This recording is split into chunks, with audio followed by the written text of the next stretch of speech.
Friends, welcome to Jeeva சமையல். இந்த vlog பார்த்தீங்கன்னா டீயோட ஸ்டார்ட் ஆகுது.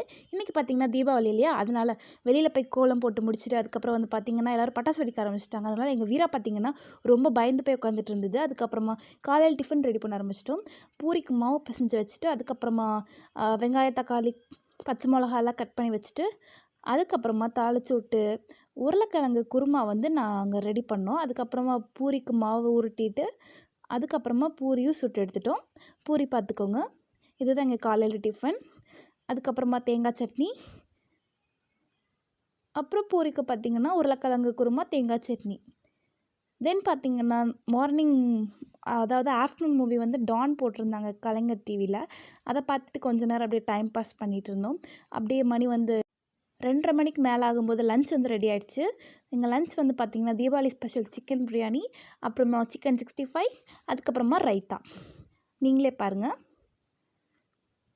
ஸ்பைசி பிரியாணி, ரைத்தா, அதுக்கப்புறமா சிக்கன் 65. அப்படியே நாங்கள் எங்கள் லஞ்சை முடிச்சிட்டோம். ஒரு விஷயம் சொல்ல மறந்துட்டேன். நீங்கள் இந்த வீடியோ முழுசாக பார்க்குறதுக்கு முன்னாடி ஜீவா சமையலை சப்ஸ்கிரைப் பண்ணிக்கோங்க. எங்கள் லன்ச் முடிச்சதுக்கப்புறமா பார்த்திங்கன்னா ஈவினிங் ஆகிடுச்சு. அதுக்கப்புறமா பீஸ்ட் படம் போட்டிருந்தாங்க, தளபதி படம். அதை கொஞ்ச நேரம் பார்த்து அப்படியே டைம் பாஸ் பண்ணிவிட்டு தீபாவளி ஸ்வீட் லட்டு வீட்லேயே செஞ்ச ஸ்வீட் வந்து சாப்பிட்டுட்டு அதுக்கப்புறமா இப்போ வந்து நாங்கள் பட்டாசு வெடிக்க போகிறோம். இப்போ மம்மிக்கு ஒரு ஹாய் சொல்லிவிட்டு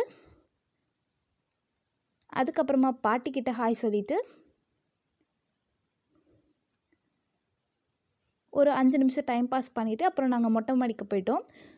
அப்புறம் பட்டாசுலாம் லைனாக எடுத்து வச்சுட்டு அதுக்கப்புறமா மம்மியும் பாட்டியும் மேலே வந்தாங்க. அதுக்கப்புறமா நாங்கள் லைனாக பட்டாசு வெடிக்க ஆரம்பித்தோம். இதுக்கப்புறமா நீங்களே பார்த்துக்கோங்க.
எல்லா பட்டாசையும் கரியாக்கிட்டு அதுக்கப்புறமா ட்ரெஸ் எல்லாம் மாற்றிட்டு ஒரு செல்ஃபி எடுத்துகிட்டு vlog முடிச்சிட்டோம்.